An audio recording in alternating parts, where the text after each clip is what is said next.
¿Qué tal, estimados amigos? Bienvenidos a un nuevo video con Mr. Kennedy Wild.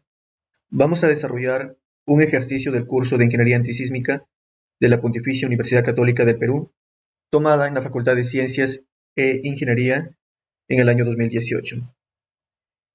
Vamos a desarrollar la pregunta número 2 y para eso he copiado este enunciado en mi pizarra para poder mostrarles el procedimiento. Si ustedes desean obtener el listado de estos exámenes de dicha universidad, me lo pueden hacer saber en los comentarios. Bien, como les estaba comentando, Eh, este ejercicio corresponde al curso de Ingeniería Antisísmica.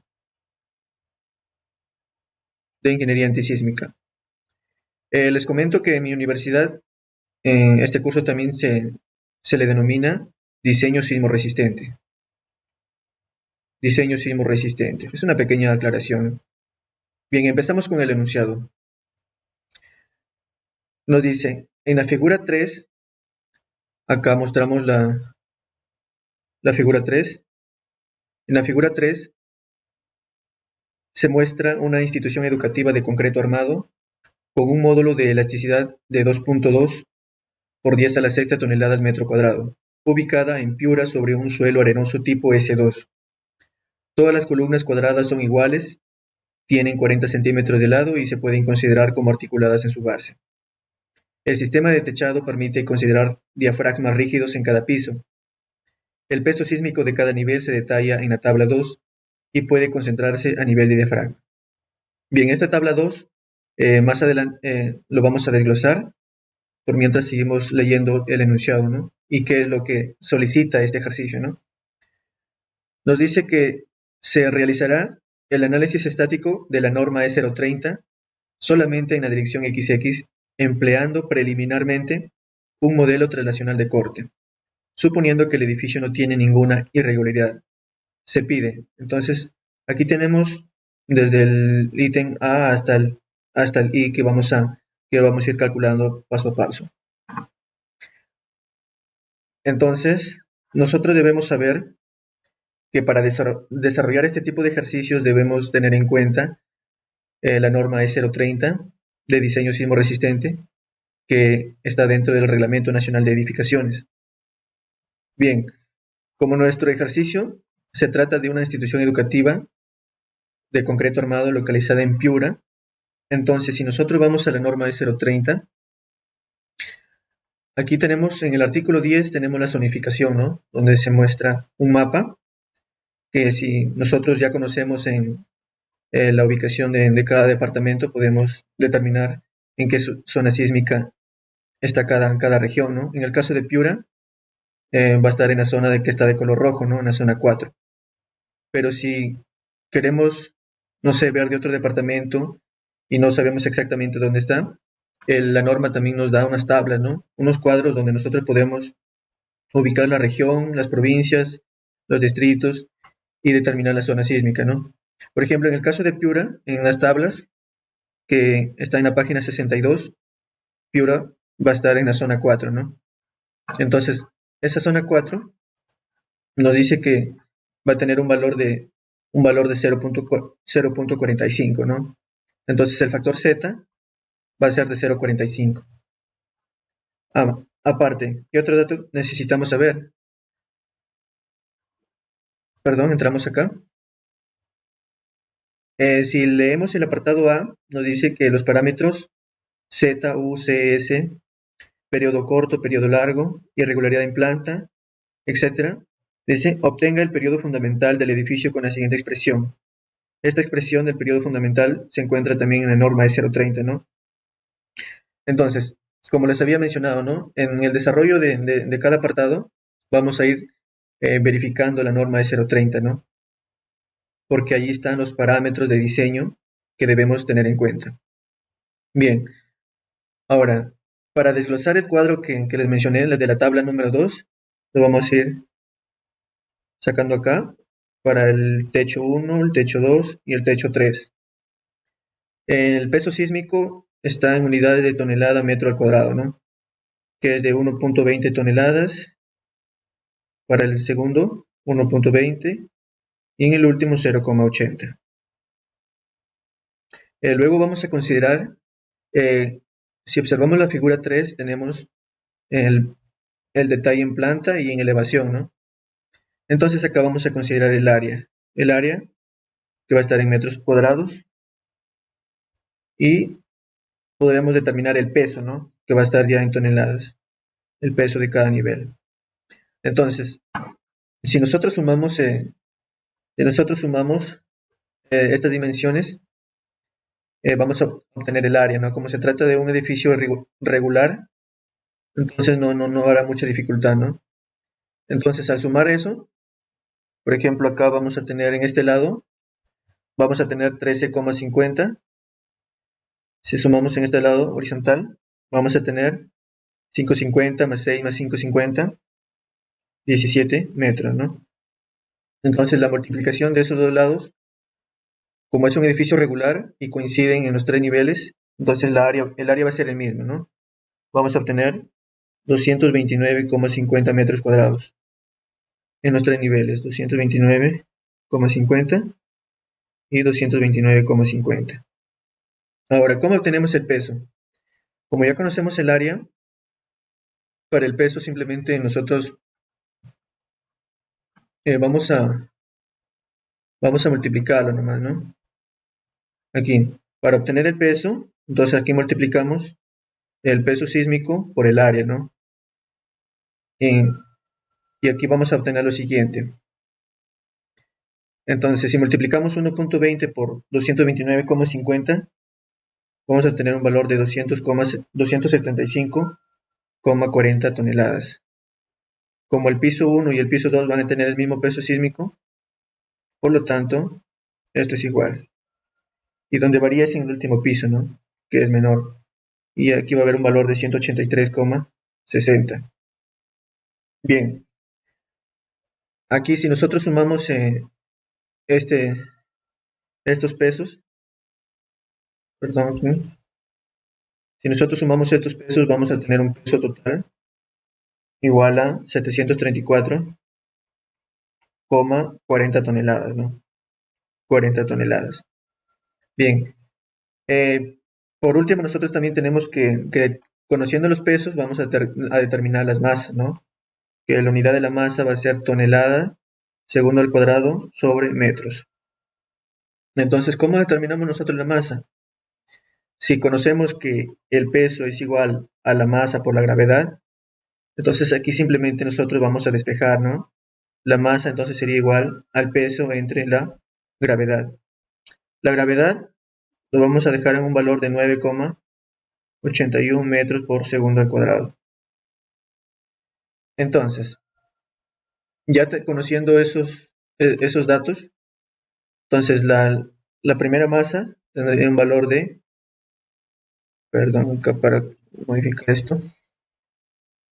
Entonces, la primera masa tendría un valor de 28,07, la segunda igual, 28,07, y la última 18,72. Bien, entonces ahora para desarrollar lo que corresponde al apartado 1, al apartado A, perdón, entonces en el apartado A nos solicita calcular el periodo fundamental, ¿no? Con la siguiente expresión, nos dice que el periodo fundamental es igual a Hn entre Ct. Entonces, nosotros, ¿cómo vamos a determinar el factor Ct? Una recomendación, cuando desarrollamos este tipo de ejercicios donde vas a utilizar cuadros, recomiendo trabajar en Excel para que los cálculos se puedan obtener con mayor facilidad, ¿no? Bien, el, si revisamos en la norma, en el artículo 28, 28, nosotros podemos encontrar la expresión que nos da el ejercicio, ¿no? Que el periodo fundamental es igual a Hn entre Ct. El Hn viene a ser la altura total de la edificación. Si nosotros observamos el ejercicio, la altura total de la edificación sería la suma de 3 más 3 más 4, ¿no? Es decir, vamos a tener un Hn de 6 más 4 de 10 metros. De 10 metros. Bien, ahora, ¿Cómo determinamos el factor CT?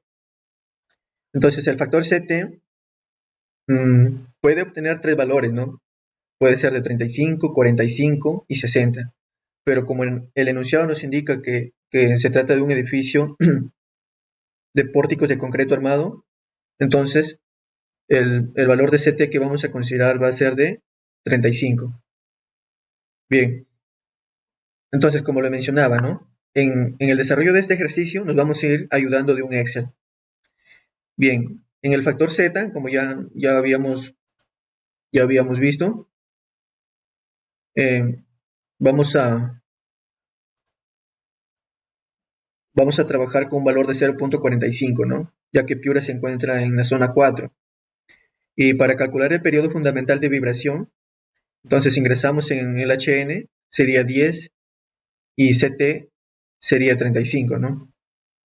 Bien, entonces al aplicar esta división, nosotros vamos a tener un valor de T de 0.286 segundos.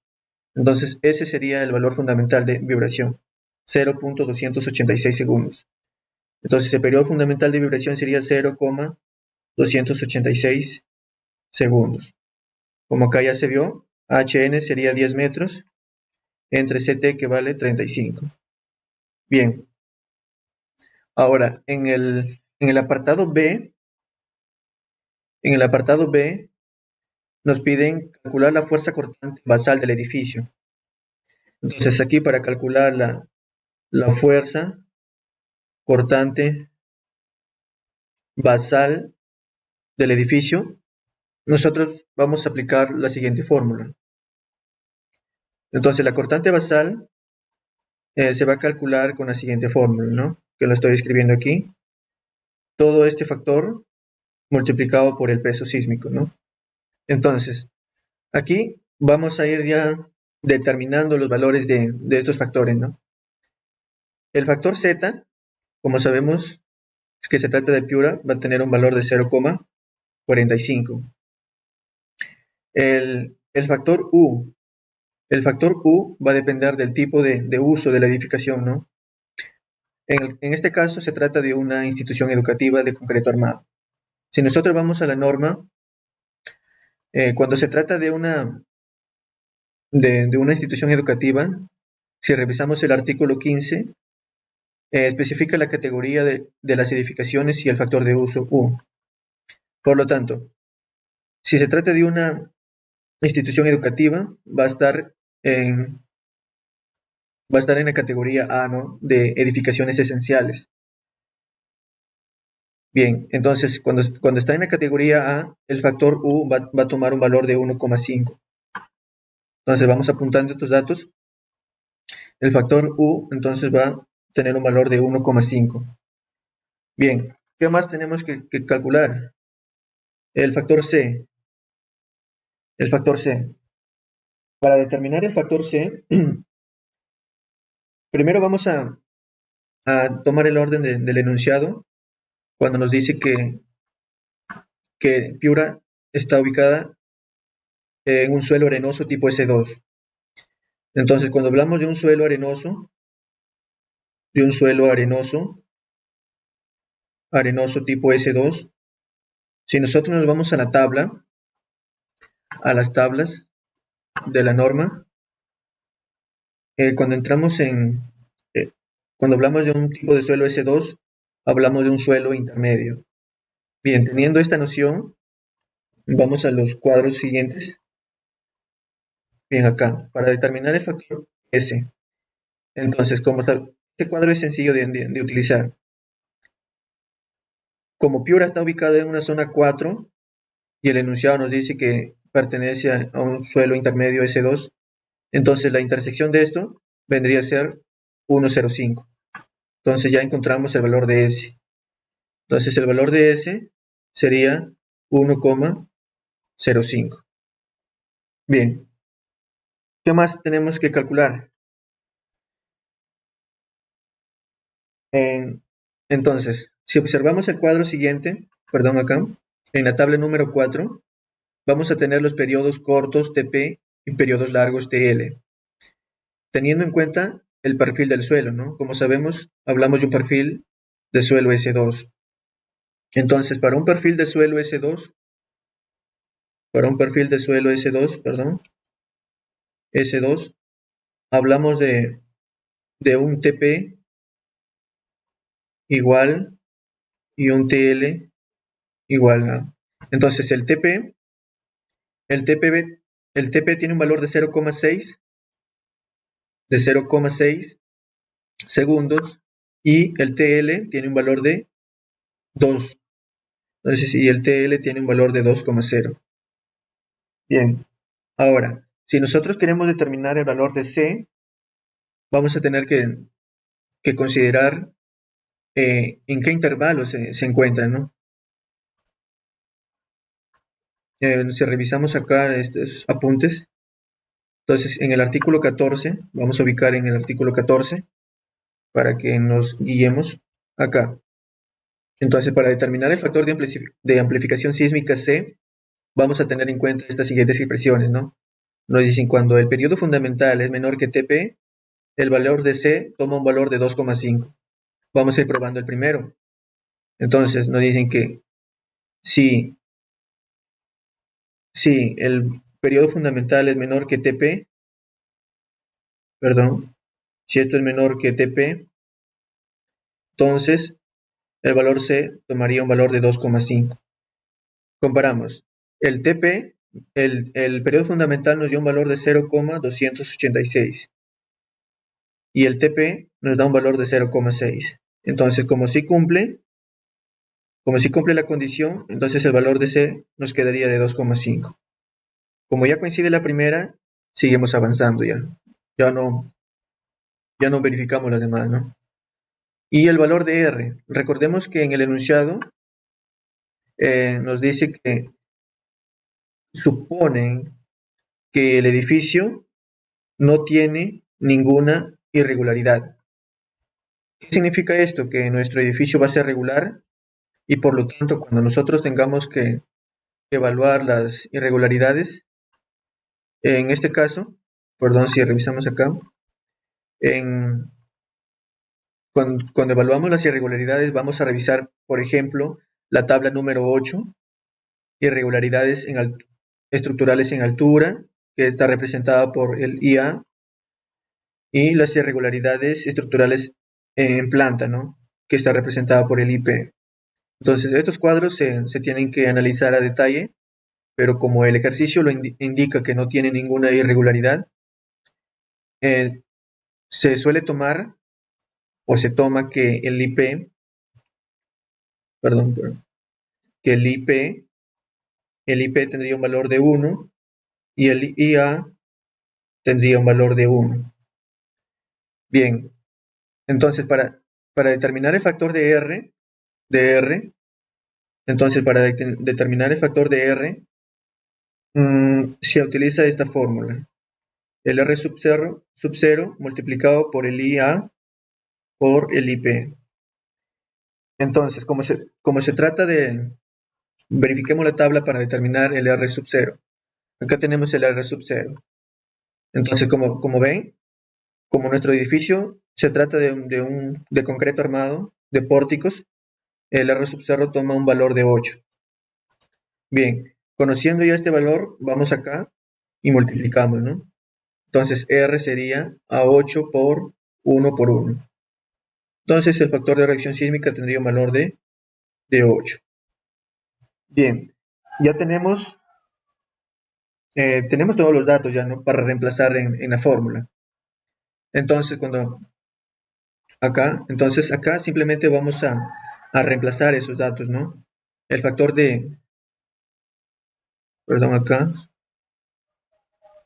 el factor, el Z tiene un valor de 0,45 por el factor U que tiene un valor de 1,5 por el factor C que tiene un valor de 2,5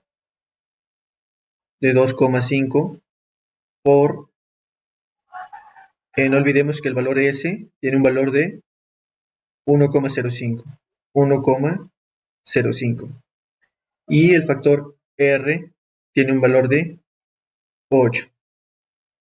multiplicado por el peso sísmico. Bien, si nosotros resolvemos primero ese factor, todo esto de acá que está entre paréntesis nos va a dar un valor, si ustedes lo van comprobando, de 0,221 multiplicado por el peso sísmico, que fue la suma que obtenemos acá, lo que vemos acá, el peso sísmico, con un valor de 734,40 por 734,40 toneladas. Entonces, multiplicando, obtenemos 162,30 toneladas.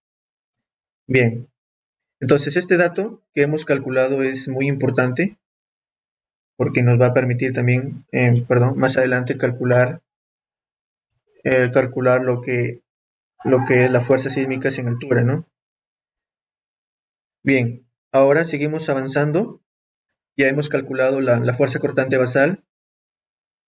Vemos el apartado C nos dice la distribución del cortante basal en altura y el cortante de cada entrepiso. Entonces, para trabajar el punto C, también vamos a tener que revisar la norma, ¿no? Para calcular la distribución sísmica en altura y la cortante de cada entrepiso, nos dice el enunciado, ¿no? Y la cortante de cada entrepiso, de cada entrepiso. Bien, ¿qué es lo que vamos a hacer? Les recomiendo revisar la norma en el artículo 28.3. Aquí nos va a dar la fórmula de cómo calcular la fuerza sísmica en altura, que vendría a ser un valor alfa multiplicado por la cortante. Entonces, esta fórmula nos va a permitir calcular las fuerzas sísmicas en altura. El valor alfa también en la norma lo podemos encontrar que tiene la siguiente representación. Estas fórmulas ya están definidas. Lo que tenemos que tener en cuenta es guiarnos en todo el proceso del desarrollo de la norma de 0,30. Entonces, este valor alfa tiene un valor del peso sísmico multiplicado por la altura de entrepiso elevado a una constante K sobre la sumatoria del peso por el HI elevado a una constante K. Bien, ahora nosotros necesitamos evaluar este valor de K. Entonces, para ayudarnos nos vamos al Excel. Antes de ingresar al Excel, si repasamos el artículo 28.3, distribución de la fuerza sísmica en altura, como vemos aquí está la fórmula, ¿no? Para calcular las fuerzas sísmicas en altura. Aquí hay un punto muy importante para determinar el valor de la constante K. En el apartado A nos dice, por ejemplo, que para periodos a t menor o igual a 0,5 segundos, el valor de K se tomaría como 1. Pero si ese periodo es mayor a 0,5 segundos, entonces el valor de K se obtendría con esta pequeña ecuación. Bien, ahora vayamos al Excel. Como sabemos, el valor el periodo fundamental de vibración que hemos obtenido tiene un valor de 0,286 segundos. Esto es menor que 0,5 segundos, por lo tanto está ok, y el valor de K sería igual a 1. Bien, acá ya he llenado los datos en el Excel, y bueno, ¿no? La cortante basal resultó 162,66, ¿no? Pero en el cálculo manual obtuvimos 162,30. Bueno, ahí son diferencias por decimales, ¿no? Vamos a trabajar con el resultado del cálculo manual, con una cortante de 162,30. Bien, para rellenar este cuadro que vemos aquí, nos va a permitir obtener las fuerzas sísmicas en altura que están acá en esta última columna. Bien, Si acá nosotros tenemos las alturas de cada entrepiso, como vemos en el ejercicio, en el primer nivel tiene una altura de 4 y las demás de 3, ¿no? Entonces ya está verificado. Regresamos al Excel. Entonces esto sería de 4 el primer nivel, segundo de 3 metros y el tercero de 3 metros. Entonces, estas alturas en la tercera columna se consideran como el acumulado. Y aquí se obtendría ya lo que es la altura total de la edificación, ¿no? 10 metros. Bien, en la segunda columna ingresamos los pesos de cada nivel, que lo calculamos anteriormente. Las alturas de interpiso y el HI elevado a la K, ¿no? Como K es igual a 1, entonces estos resultados no varían. Ahora, en este producto, el P sub I multiplicado por el HI elevado a la K se obtienen estos resultados, ¿no? Y además nos importa también calcular la sumatoria, que vendría a ser lo que está de amarillo, ¿no? Para aplicar la fórmula, ¿no? Como vemos acá, la fórmula es el PI por el HI elevado a la K sobre la sumatoria de cada nivel, ¿no? Bien, entonces aplicando las fórmulas ya obtenemos los valores de alfa. Teniendo estos valores ya podemos calcular las fuerzas sísmicas en altura. Como ya conocemos la fuerza cortante basal, hacemos la multiplicación y vamos a obtener las fuerzas sísmicas en altura para cada nivel, ¿no? Bien, ahora, aquí un punto importante, ¿no? Cuando calculamos los valores de alfa, siempre tiene que sumar 1. Y al final de las fuerzas sísmicas en altura, siempre tienen que sumar la cortante basal, ¿no? Bien, entonces esto nosotros lo capturamos y lo vamos a pegar en nuestra pizarra para llevar una continuidad de nuestro trabajo. Bien, corremos esto acá, recortamos y va quedando. Bien, ahora con estos datos vamos a hacerlo de manera gráfica, ¿no? De cómo se van a localizar estas fuerzas sísmicas en altura. De manera gráfica las vamos a simbolizar. Bien, ahí se ve mejor. Bien, ahí quedamos. Entonces, como les estaba comentando, ahora de manera gráfica, nosotros vamos a representar estas fuerzas. Como se trata de un edificio de 3 niveles, entonces acá vamos a representar gráficamente perdón, vamos a hacer la representación. Bien, ahora acá empezamos. Entonces aquí nos dice que el ejercicio nos muestra que en el primer nivel estas están articuladas, ¿no? Así se simboliza cuando una estructura está articulada. Entonces acá hacemos una representación de cada nivel, de las masas de cada nivel. Y bueno, ¿no? Acá ya tenemos lo que son las aplicaciones, ¿no? de las fuerzas sísmicas en altura aplicadas acá. Entonces aquí vamos a tener la fuerza sísmica en altura 1 que nos resultó 36,75 toneladas. La segunda, del segundo nivel, 64,31 toneladas. Y del tercer nivel, 61,25 toneladas. Perfecto. Ahora, nosotros para calcular la cortante de cada entrepiso es muy sencillo, ¿no? Seguimos el mismo criterio representando acá esto, las masas de cada nivel. Entonces acá podemos decir lo siguiente. Si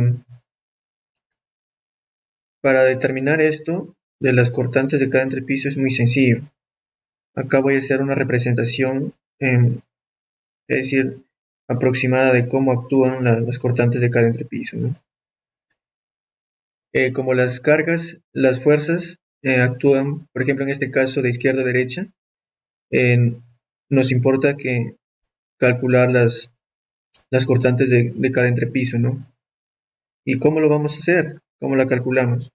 Entonces, en el caso de la cortante 3, como las cargas vienen en esta dirección, en el caso de la cortante 3 es la misma de la fuerza sísmica en altura, 61,25 toneladas. Bien, para la cortante 2 sería la sumatoria de, de estas dos fuerzas sísmicas, de 61,25 toneladas, 25 toneladas más 64, perdón, más 64, más 64,31. Esto nos daría un valor de 125,56 toneladas. Bien, y para la cortante 1 vendría a ser la sumatoria ya de las tres, ¿no? De las tres, de 61,25 más 64,31 más 36,75 en toneladas, ¿no? Entonces esta cortante 1 nos va a dar 162,30. Como vemos, esto va a coincidir con, esto es igual que la cortante basal, ¿no? Bien, entonces ya se ha calculado las cortantes de cada entrepiso. Nosotros nos preguntaremos para qué nos sirve calcular estas cortantes de cada entrepiso.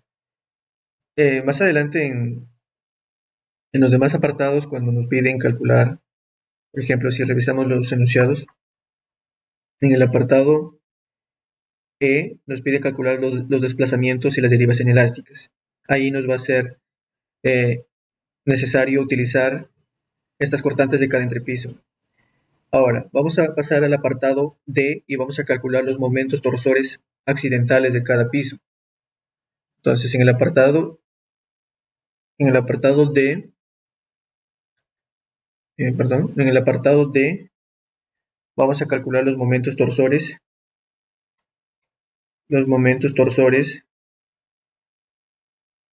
accidentales de cada piso. Bien, si revisamos la norma, es 030. La teoría la encontramos en el artículo 28.5, en el artículo 28.5. En el artículo 28.5. Bien, entonces, para determinar los momentos torsores accidentales, esto es igual a más o menos la fuerza sísmica en altura multiplicado por la excentricidad accidental. ¿Cómo determinamos la excentricidad accidental? Esto también lo vamos a encontrar en la norma que más adelante lo voy a mostrar en la norma, pero por mientras ya los voy a ir dejando aquí, ¿no? Los voy a ir comentando. Entonces, la excentricidad accidental se determina como 0,05, que vendría a ser el 5% de B. En B es la dimensión perpendicular a la dirección de análisis. Como estamos analizando en la dirección XX, y aquí vemos qué valor toma B.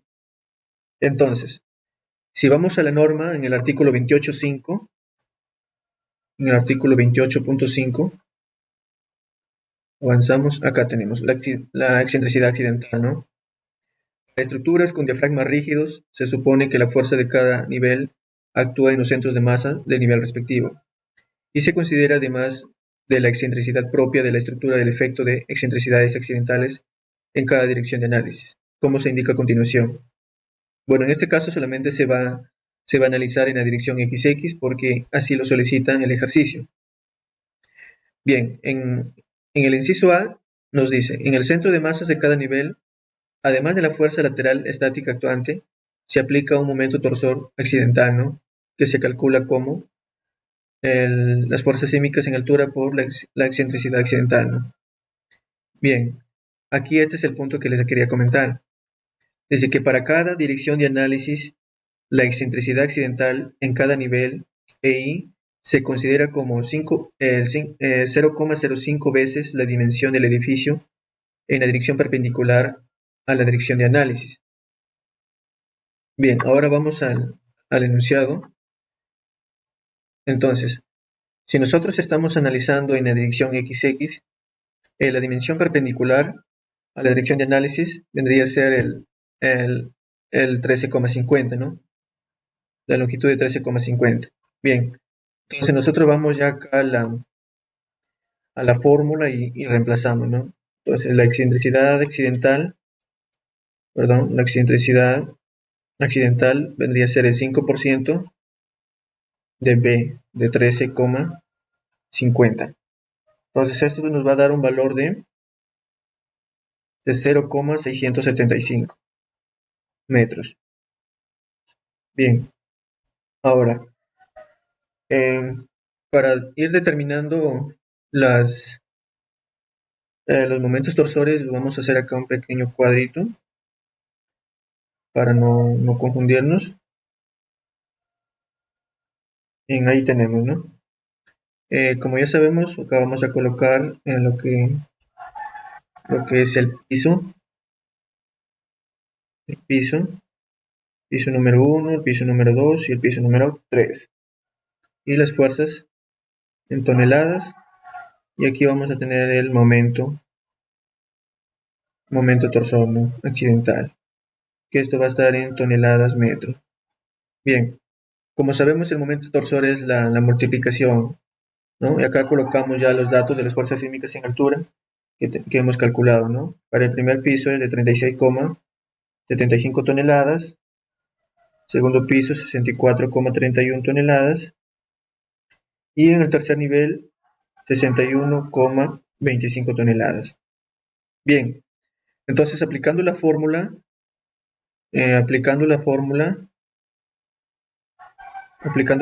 que tenemos acá, vamos a salir muy grande.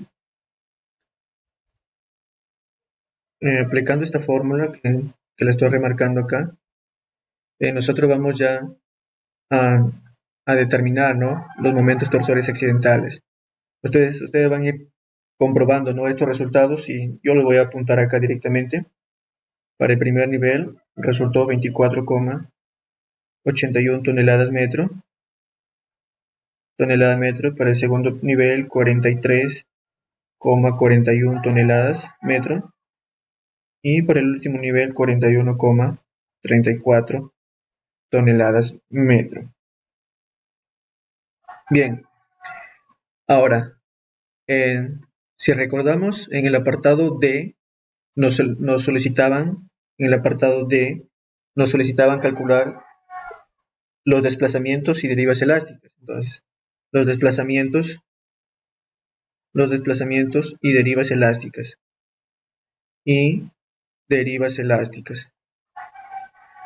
Entonces, les voy a dar una noción inicial porque esta parte lo voy a desarrollar en el próximo video. Para calcular estos desplazamientos y derivas elásticas voy a tomar como criterio la ecuación de Hooke. La ecuación de Hooke, como ustedes recuerdan. En este caso, como nosotros ya conocemos la cortante, vamos a trabajar con la cortante. Entonces la cortante vendría a ser a la rigidez por el desplazamiento. Entonces aquí con esta fórmula nosotros vamos a trabajar, ¿no? Vamos a trabajar con esa fórmula. Entonces, si nosotros despejamos para calcular el desplazamiento, es simple, ¿no? Sería la cortante entre la rigidez K. Bien.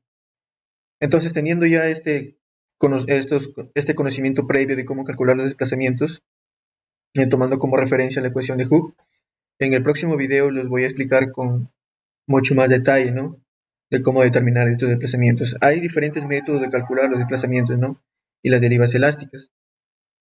Y para que tengan una noción más, en la norma nos indica qué consideraciones nosotros debemos tomar, ¿no?, para ir viendo si dichos desplazamientos es decir, son seguros, ¿no?, o están conformes de acuerdo a la norma. En el caso del artículo 32 indica los desplazamientos laterales relativos admisibles. Dice, el máximo desplazamiento relativo de entrepiso, calculado según el artículo 31, no excede la fracción de la altura de entrepiso distorsión, que indica la tabla número 11.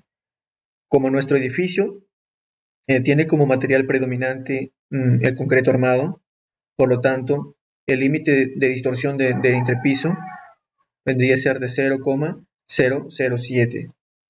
En los cálculos posteriores nosotros debemos ir comprobando, ¿no?, si cumple esta condición.